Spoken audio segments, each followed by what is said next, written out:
ఈరోజు కేంద్ర ప్రభుత్వం పోలవరం విషయంలో అదే మరి ఇండస్ట్రియలైజేషన్కి 2 నోట్స్ని క్లియర్ చేశారు.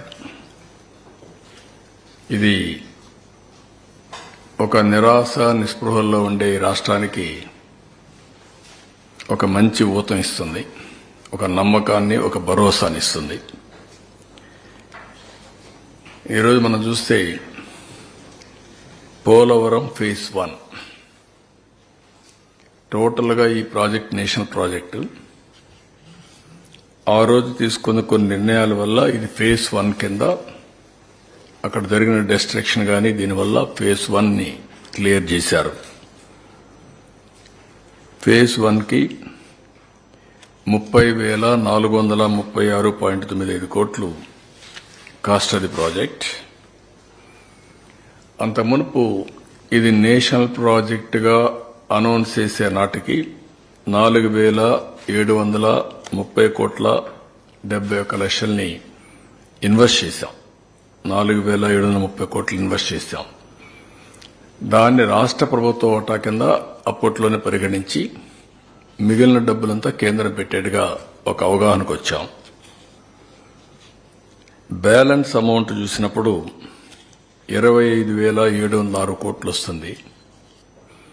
25,760 కోట్లలో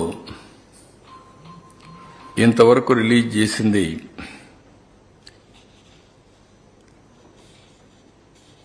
15,146 కోట్లు. ఆ బ్యాలెన్స్ లో మొత్తం రిలీజ్ తీసేసినాక 15,146 కోట్లు ఇవ్వాలి. ల్యాండ్ అక్విజిషన్ కి అండ్ ఆర్ ఇవన్నిటికీ 1,597 కోట్లు ఖర్చు పెట్టాం. ఇవన్నీ పోతే ఈరోజు నెట్ 12,157 కోట్లు ఇవ్వడానికి కేబినెట్ ఇన్ ప్రిన్సిపల్ యాక్సెప్ట్ చేసింది. అయితే ఇక్కడికి వచ్చినప్పుడు 2 సంవత్సరాలకి, ఇదేదో 20 ఏళ్ళు 30 ఏళ్ళు కాకుండా 2 ఇయర్స్కే 24-25కి 6,000 కోట్లు, 25-26కి 6,157 కోట్లు ఇవ్వడానికి కేంద్రం అంగీకరించారు. ఇక్కడ కూడా డేట్ వారీగా ప్రిస్క్రైబ్ చేశారు. అంటే construction of gap 1 ECRF dam December 24, construction of ECRF dam diaphragm wall gap 2 June 2025, completion of spillway and gates May 2025, completion of approach and pilot channels May 2025, completion of connectivities May 2025, completion of ECRF gap 2 and dam March 2026కి. మొత్తం కూడా ప్రాజెక్ట్ని 2026-27 మార్చి లోపల complete చేసేట్టుగా ఒక schedule announce చేశారు. ఇది ఒక విధంగా చెప్పాలంటే సంతోషించదగ్గ విషయం. దీన్ని మనస్ఫూర్తిగా స్వాగతిస్తున్నాం. నరేంద్ర మోడీ గారికి, నిర్మలా సీతారామన్ గారికి, సిఆర్ పాటిల్ ఎవరైతే వాటర్ రిసోర్స్ మినిస్టర్ ఆయనకి ముగ్గురు కూడా ధన్యవాదాలు తెలియజేస్తున్నాం. మనస్ఫూర్తిగా అభినందనలు. ఇదొక చరిత్ర. ఆంధ్రప్రదేశ్ రాష్ట్రం యొక్క సెంటిమెంట్తో కూడిన సమస్య. దక్షిణ భారతదేశంలో మనమందరం కూడా అగ్రెసివ్గా అభివృద్ధి చేసుకుంటూ ముందుకు పోతున్నాం. ఆర్థిక సంస్కరణల్ని అందిపుచ్చుకున్నాం. కానీ వాటర్ చూస్తే ఒక మాటలో చెప్పాలంటే ఈ 4 స్టేట్లో, కేరళ తప్ప 4 స్టేట్స్లో వాటర్ స్కార్సిటీ ఎక్కువ ఉంది. త్రాగునీరు కానీ, ఇరిగేషన్ వాటర్ కానీ ఇవన్నీ ఉన్నాయి. ఫార్చునేట్లీ అదృష్టవశాత్తు ఆంధ్ర రాష్ట్రంలో, ఒకప్పుడు కంబైన్డ్ రాష్ట్రం, ఇప్పుడు ఆంధ్ర రాష్ట్రంలో గోదావరి, కృష్ణా నదులు 2 నదులు ఉన్నాయి. గోదావరిలో అబండెంట్ వాటర్ ఉంది. ఇది సముద్రం లేకపోతా ఉంది. అయితే ఎప్పుడో ఈ ప్రాజెక్టు ప్రారంభించినా కానీ ఆ రోజు చేసినటువంటి రాజశేఖర్ రెడ్డి యొక్క చర్యల వల్ల ప్రాజెక్టు ముందుకు పోకుండా వెనుకబోయే పరిస్థితికి వచ్చింది. అది హిస్టారికల్గా మీరందరూ ఒకసారి చూస్తే దీనికి ఎన్ని శాపాలు ఉండాలో అన్ని శాపాలతో ఇప్పుడిప్పుడు విముక్తి పొందుతున్నాం.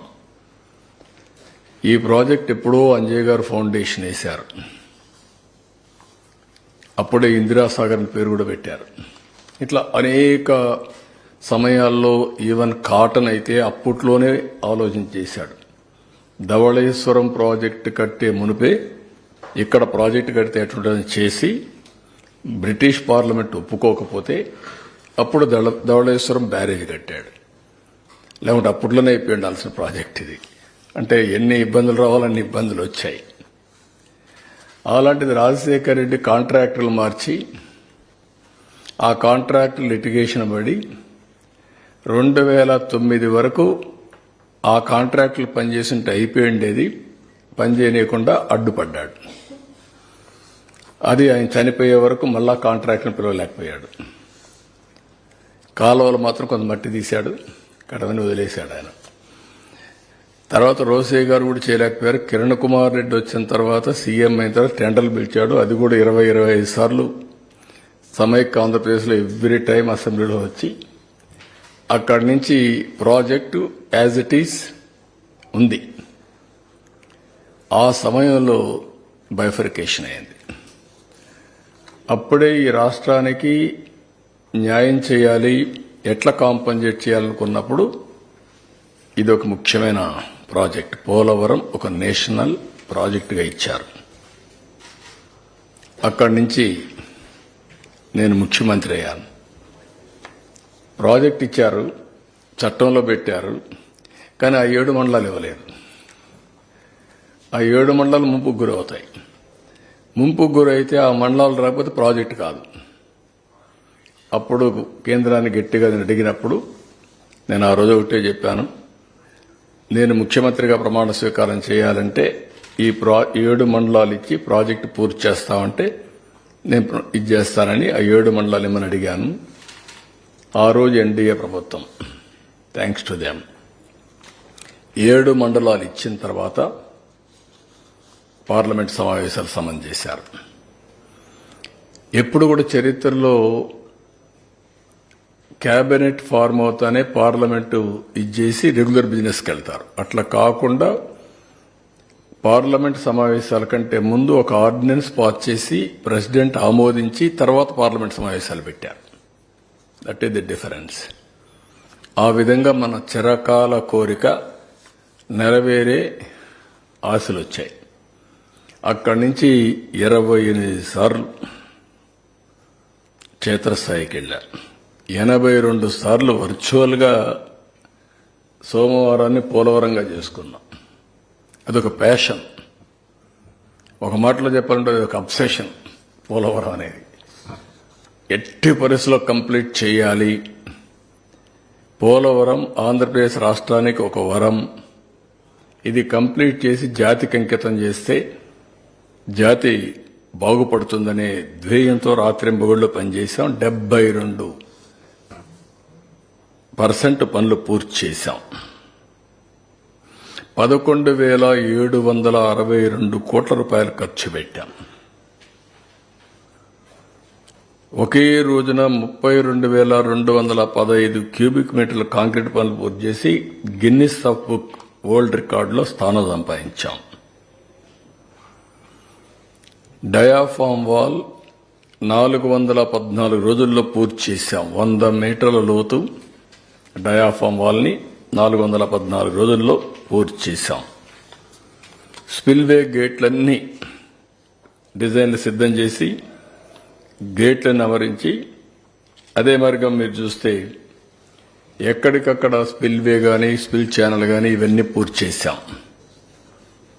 కాఫర్ డ్యామ్ కట్టాం. లోయర్ అప్పర్ 2 కాఫర్ డ్యాములు కట్టాం. ఎప్పటికప్పుడు కేంద్రంలో ఉండే ఉమాభారతి, ఆనాటి మంత్రి, తర్వాత నితిన్ గడ్కరీ ప్రధానమంత్రి గారికి కూడా ఎప్పుడప్పుడు బ్రీఫ్ చేస్తూ ఈ పనులన్నీ పూర్తి చేశాం. 4,114 కోట్ల రూపాయలతో ఆ రోజు పునరావాసం చేశాం. పునరావాస కార్యక్రమాలన్నీ పూర్తి చేశాం. ఎప్పుడు కూడా కేంద్రం డబ్బులు ఇవ్వలేదని పనులు ఆపలేదు. ముందు మనం రీఎంబర్స్ చేస్తే ఎప్పటికైనా వస్తాయనే ఉద్దేశంతో ముందుకెళ్లిపోయాం. ఆ విధంగా మీరు చూస్తే 2014-19 11,762 కోట్లు ఖర్చు పెడితే 4,998 కోట్లు వాళ్ళు ఇచ్చారు. మిగిలింది వాళ్ళు ఇవ్వకపోయినా మనం ఖర్చు పెట్టాం. మళ్ళీ తర్వాత వచ్చింది ఆ డబ్బులు, అది కూడా నేను చెప్తాను.